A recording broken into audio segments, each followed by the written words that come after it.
Legal. It's an idea way outside mainstream political discussion, but that shouldn't count against it. After all, 4 million people a year are reckoned to use illegal drugs. 1 million use Class A drugs alone, the most serious. Drugs are thought to be responsible for at least half of all property crime. In the next half hour, we'll test those arguments. First, though, a quick reminder of the world depicted in the film. The drama set out a Britain of the future in which the government had decided to legalise drugs due to the apparent failure of what has undoubtedly been a long and expensive war against drugs. In this new post-prohibition era, most drugs are readily available. Cannabis is on sale at tobacconists. Ecstasy and other mood-enhancing chemicals can be bought openly from pubs and clubs. Heroin is available on prescription from clinics. Typical. They realise they can't get rid of it, start giving it away. Nick my best customers. Look on the bright side. At least it keeps the likes of them from mugging your ma. Most striking, perhaps, is that pharmaceutical companies can now manufacture recreational drugs, raking in huge profits. Regulating the new industry is Off-Drug, which licenses producers and the venues where drugs can be sold. They lay down the rules for labelling and ingredients. They also set the price. All of these are intended to make drug use safer and take the power away from the dealers and suppliers. The issues raised in the drama highlight the failure of a current policy of prohibition and push forward the argument for legalisation, the central tenet of which is drugs are too dangerous to be left in the hands of criminals. Would such a change really reduce crime? Or would it encourage more people to take drugs, resulting in higher rates of addiction and further human misery? Well, now to take the argument on, two advocates of legalisation, Danny Kushlik, whom you saw in the film, and from Brussels, the former European Commissioner, Emma Bonino. And two who think we ought to keep drugs well outside the law, the former so-called drug czar Keith Helliwell and Andrew Johns, a forensic psychiatrist who works with drug users. We're going to tackle the subject through two chunks. Later we'll discuss whether more people would use drugs if they were legal. But first, what effect would legalisation have on crime? Now, Keith Helliwell, 4 million people said to use these things a year, 1 million Class A drug users a year. Prohibition has clearly failed, hasn't it? Well, I don't like the word prohibition. We don't say we prohibit murders or we prohibit burglaries. Well, we do. The we law, attempt to. No, we don't prohibit them. What we do is deal with people if they commit them. What we try and do is prevent them. And that's the basis of drugs policy in this country. All right, prevention has failed then. It hasn't failed. Because 4 million people yes, using it, it has failed. But if you look at the number of people who are using tobacco and alcohol, just principally because they are legalised, you will see, and I know it's the second part of the debate, that the numbers who use drugs illegally would go up quite substantially. And it hasn't, the policy that's currently in place only began in 1998. And that policy puts in place educational programmes, additional treatment programmes, additional advice and guidance, and a much more sophisticated way of dealing with the problem. Okay. We need to give that the opportunity to be worked through. All right, let's look specifically at the effect upon crime. Emma Bonino, it's reckoned in this country that 50% of property crime is drug-related. What would be the consequence of legalising drugs? Well, I think that they will be extremely reduced, particularly if you think at micro-criminalities acts, which is people, addicts who rob the people or in the apartments just to get enough money. So from this point of view, I do believe that the sort of regulation would definitely help in decreasing the crime which is related to high price as far as addiction, and also the other kind of crimes which are much more important also, which are related to drug dealers and the fights among between gangs. Look at what is happening in Colombia or even now starting to happen in Afghanistan, who gangs and drug dealers fight each other and taking the society, kidnapping in some way the institution and society in this so-called war. So I do believe that a sort of regulation will put all this phenomenon under control. I don't think there is any perfect solution for any problem, but definitely I think it will reduce high crime and microcrime. Danny Kushlik, could you make sure, could you give us a guarantee that legalising would not make certain kinds of crime actually worse? The first thing that we have to do is address the central issue, which is the fact that we do have prohibition. The Home Office calls this prohibition, and prohibition creates crime. We know that from alcohol prohibition. What we know of legalisation is that through regulation and control, allowing the Chancellor to control the price of these substances, that you can bring them down to a level where the property crime associated with them is far lower. The entire market at the moment is gifted to organised criminals and unregulated dealers. So what we're talking about is a market argument that it would reduce the price? Significantly. There would be no point doing it unless you reduce the price. And that's because that's where the crime comes from. The profit margins at the production and wholesale level are between 2,000 and 3,000%, which makes it very attractive to organised crime. The demand is probably now stable, but has increased to a level where the collision of the increased prevalence of use with an outdated model of prohibition has created this sprawling anarchic market, which we need to take back. Andrew Jones, you deal with people with drug problems, addicts, day and daily. Would it improve their lives? It certainly wouldn't. It's a very one-eyed view of a complicated problem, just to look on it as a sort of odd economic market. If you take away the drug laws, what you're more likely to have is an increase in crime of different sort, which I know Mr. Kushlik doesn't address. You see an increase in offences related to violence and intoxication. Heaven knows our high streets are tricky enough already on a Friday evening due to alcohol intoxication. We would make street and urban life more difficult if we encourage... Because there would be so many people out of their heads. Because we'd encourage greater consumption. Could I just come in also on this economic argument, which is extremely flawed? Unless, Jeremy, unless every substance that is currently illegal is made legal and available to every person of all ages who chooses to use it, then you will continue with an illegal market. And that illegal market exists in where goods are already legalised if you take tobacco. So there will be criminality behind it unless drugs are freely available. Of course there will be a continuing illegal market. But please may I finish? Because on the economy of this. The second thing is that many terrorist organisations in this world are funded by money from drugs.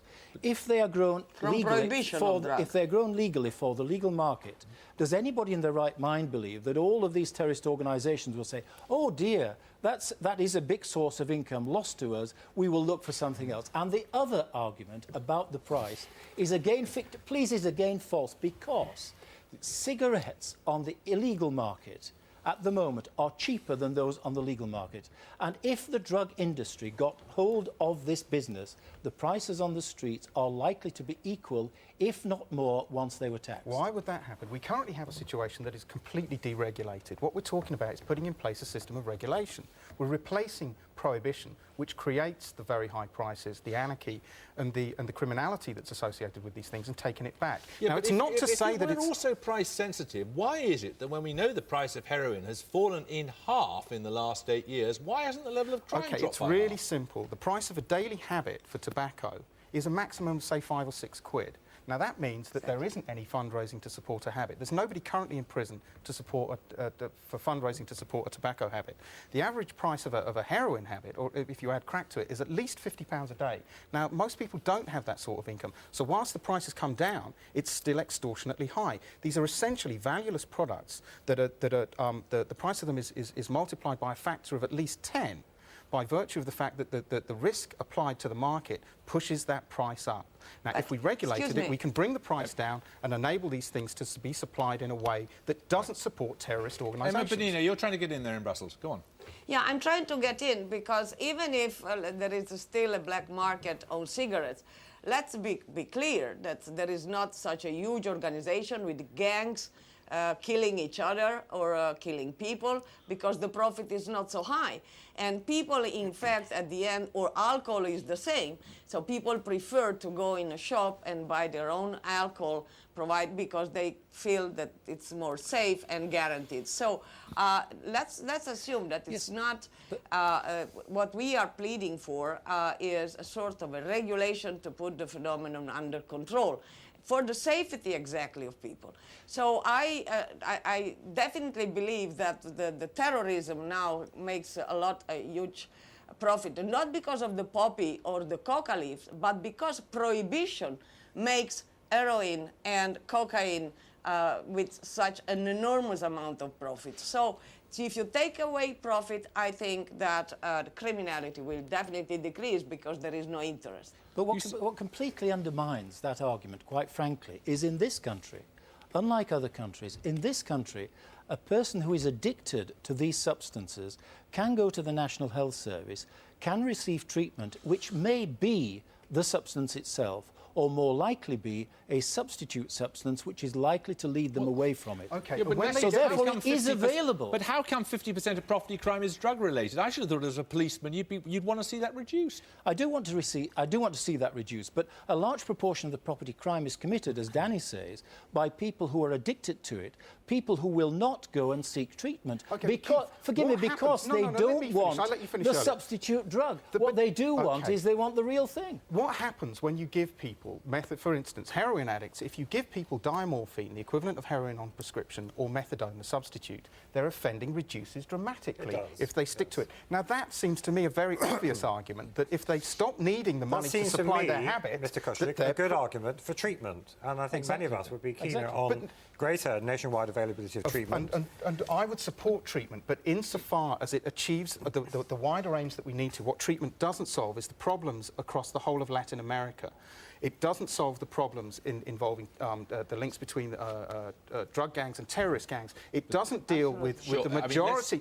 I mean, let's stick to our own neck of the woods, because then at least we can talk a little more precisely. But it goes far wider than that. Absolutely, of course it does. But when let me give some information about the effectiveness of treatment. The National Treatment Outcome Study that Mr. Kushlik will well know has shown that for every £1 or so spent on treatment, that can save up to £18 down the line in criminal justice costs. And the similar studies from other parts of the world. So treatment monies are a good investment. They are good at reducing crime, and also the Swiss heroin prescribing experiment, which Mr. Kushlik also advocates, has also led to a reduction in crime. Anything is better than But you criminalising cannot these force drugs. people on treatment. Excuse me. You cannot force people on treatment. Would you force an alcohol addict on treatment? No, you wouldn't. But would you Evidently give an alcoholic addict some whiskey every week? No, but it's exactly. legalized. But excuse me, but it's legal. He can go and buy it. You can make a lot of campaign trying to discourage it, but to alcohol addicts, you don't impose treatment on that as a binding way.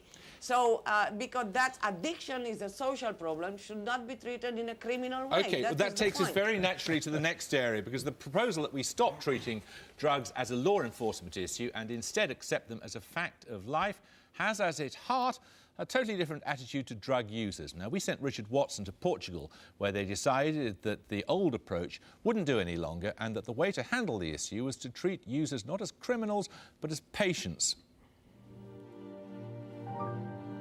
Lisbon, the drug's gateway to Europe. Close to the hash-producing regions of North Africa, first landfall for boats charged with cocaine. Stopping the flow is akin to damming a river by hand, and the new emphasis in Portugal is on reducing the harm drugs cause once on the streets and the wider cost to society. Portugal has gone further than any country in Europe towards decriminalising the use of drugs. If you're caught here with small amounts of even Class A drugs like heroin, ecstasy or cocaine, you're not imprisoned or prosecuted, you're diverted away for treatment and help. It's a bold new policy based on the realisation that the old ideas of prohibition and prosecution were failing. But is there any evidence it's beginning to work?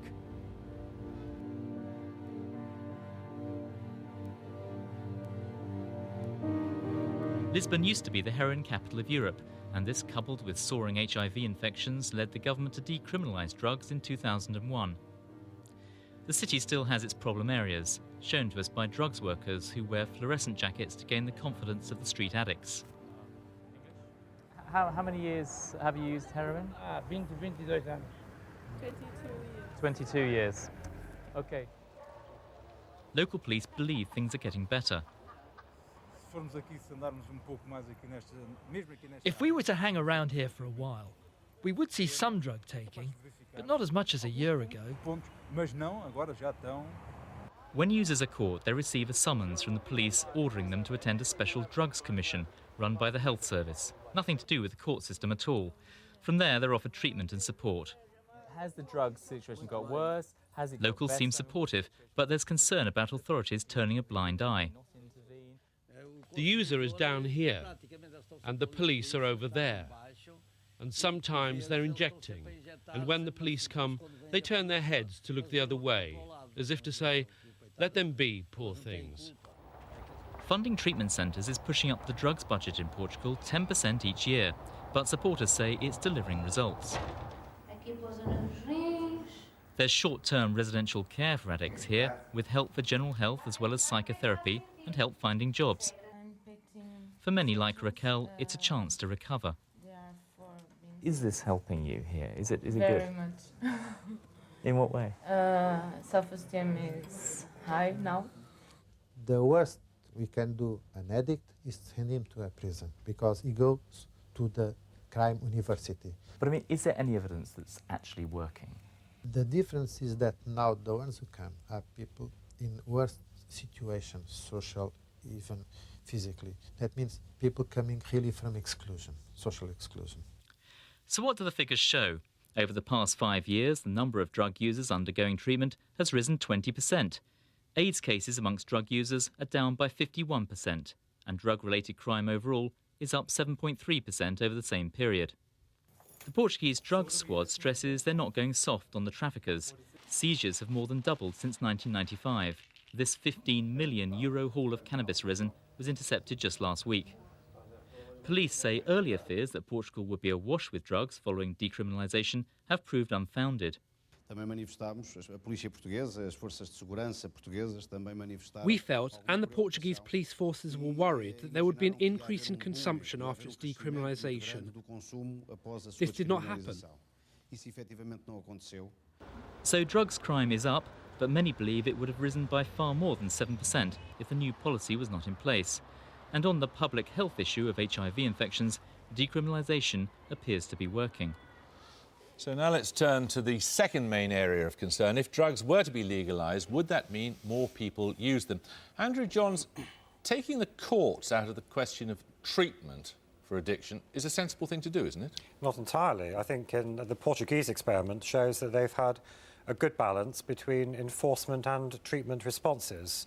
And you can use, well, the criminal justice system to introduce people to treatment, but that's not the only approach. We need an expansion in treatment facilities in their own right.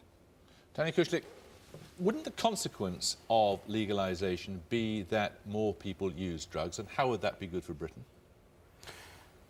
The fact is that use probably would rise, certainly in the short term. How would that be good for Britain? That isn't good for Britain. So why do you advocate it then? Well, the fact is that we look at a range of harms. One of them is increased use, but the other one is reduced criminality, the restabilisation of producer countries, halving the prison population, the end of drug-related street prostitution. Sure, but you are conceding that legalisation would mean more people use drugs. Yes, I am absolutely conceding that. But the issue is there's a wider range of harms involved here, rather than just the fact that people use drugs. If we become obsessed with the issue of people using drugs, we'll forget the fact that we're destroying half of Latin America, encouraging the Afghanis to grow opium and messing up the Caribbean, Southeast Asia. So this is a foreign policy question rather than a question of domestic health, is it? Well, it is a much bigger question than just the fact of people using drugs. It's very parochial, in fact, to stick to the issue of what goes on in the UK in terms of people using drugs. Emma Bonino, you heard that frank admission there that legalisation would mean increased use. Would you like to see your children growing up in a world in which there were legally available drugs? I would like anyhow to have my children not to die of HIV related to heroin or anything else or these kind of things. So you're happy for them to have drugs freely available? Well, I think it's less damaging, and I'm talking not of regulation, and I think it's less damaging. Just now, listen, drugs are totally free. You can buy drugs at Christmas time when you don't find any bread, but you can find drugs everywhere for free, but very expensive and totally not controlled as a substance. And let me also tell you something. When we legalized abortion in Italy, evidently the first year the number of legalized abortion increased. But then, and consequently, and in parallel with a huge campaign of awareness, now abortion is declining in my country. So, I mean, that just to pretend that in 10 years' time consumers will increase is totally scientific. Depends what kind of also information and campaign you do. But nevertheless, well, as we don't know the consequences, it's a rather foolish thing to embark upon, isn't it? We do know some of the consequences. We know that the Dutch have had coffee shops selling cannabis for a long time. And then the Dutch are now having second thoughts on all sorts of aspects of that policy. The Dutch have a far lower rate of cannabis use than we do. They have not. They have increased availability and lower use. There are far more factors than just availability that determine the level of use. Well, let me also... Sorry, let me also tell you something. Okay, I'm going to come back to you in a second, Mr. Bonilla, but Keith Helliwell, what do you make of this argument? I mean, we've heard an admission there would be increased use. Well, of course there would, and this is the frailty in the argument. What they're saying is that because it's expensive to buy it on the illegal market, we'll make it legal and allow more people access to it, and therefore control it. But can I just come back to Portugal, really, please, because it's laughable. Portugal have taken their new model of drugs from us. I spent a large proportion of my time with the Portuguese looking at the model we have in this country. Keith, we haven't decriminalised possession of drugs. Forgive me. For many, they call decriminalisation taking something from their legal code into their civil code because they are based on a Roman law system rather than common law as we are. The police service in this country have cautioned people for drug offences for 25 years. Police in this country put people into drugs treatment if they believe that drugs are the root cause of their criminality. The courts now, I introduced all of this, sentence people to drugs treatment and testing orders to keep them out of crime. The prisons treat people in prison. But none of which is reducing use, is it? Yes, it is. Forgive me. The evidence from the intervention into the criminal justice system of treatment has been that recidivism by those people has come down. Drug use went up on your watch. No, drug use didn't go up on my watch. Drug use went up after David Blunkett said something stupid and virtually giving the message that cannabis is OK. That's when drug use went up. Up until then, drug use had levelled out at the end of the 90s as was beginning to fall. Was beginning to fall. Bizarre. Emma Bonino, go on. But listen, first of all, consumers are growing and increasing now with prohibition.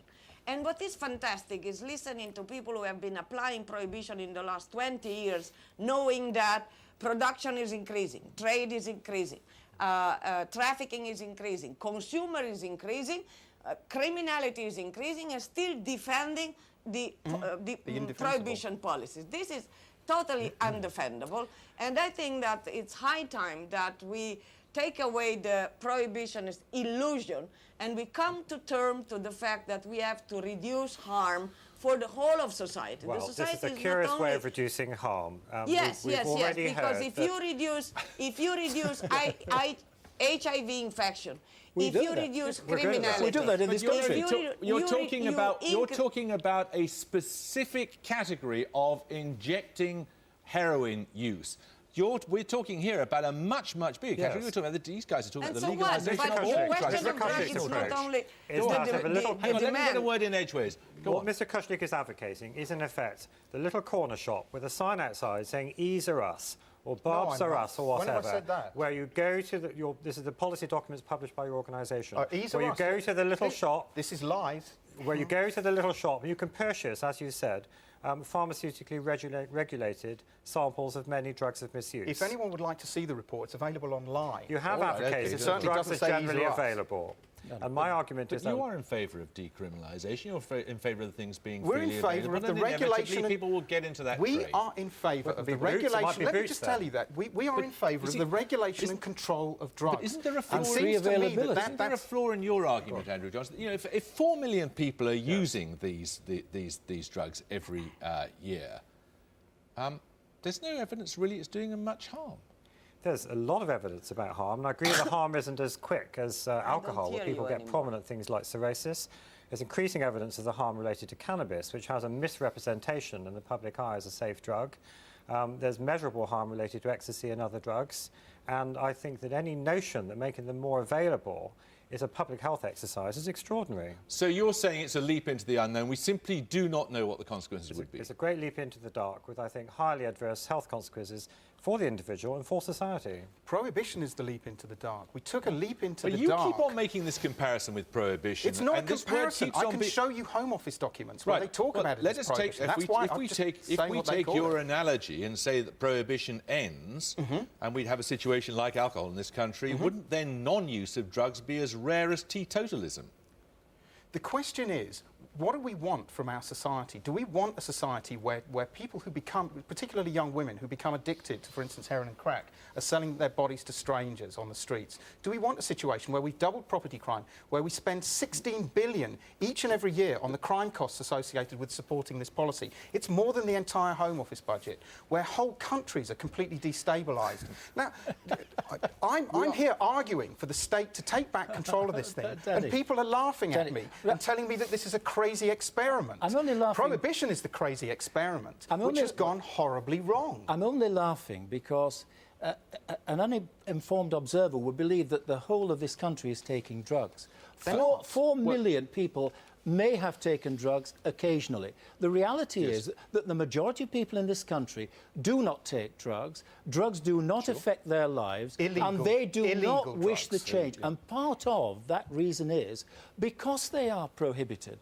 because the messages are and should be clear that these are harmful, they are damaging, and yes, if you are addicted to them, we will help you. Yes, we need to help and educate you to understand the dangers, and it needs time to do that. You will have pusher for free every single day. You can make all the campaign that you want, but the high profits will make pusher for free every day, 24-hour days, at Easter time and Christmas time. So you will never counterbalance the fact that you will have individuals who will, to get drugs, will be pusher selling drugs to others because of the profit of it. There is something very, very important that people who support legalization never talk about, and that is Alaska. In Alaska, in the mid-70s, they legalized, not decriminalized, they legalized cannabis. Over the period of 10 years that was in place, and they then recriminalised it, it was a disaster in that country. And there is a weight of research on that. Alaska has the most liberal cannabis laws in the whole of North America. There is a weight of research on that, which I do wish people who advocated legalisation would see. Let me just ask you all, in one sentence, what ought to be the aim of government policy? What ought to be the aim? One sentence. Keith Helliwell. The aim ought to be for people to live drugs-free lives within this country. Emma Benigno?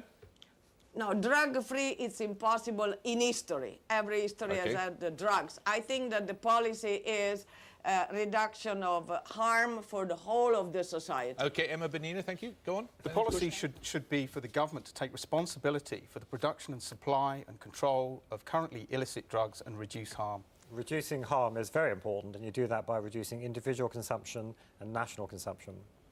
Well, thank you all very much. That's it for this IF debate. Legalisation of drugs is not thus far on the agenda of any of the main political parties, but you can join the debate online at bbc.co.uk/if. Newsnight will be on in a moment, but for now, goodbye.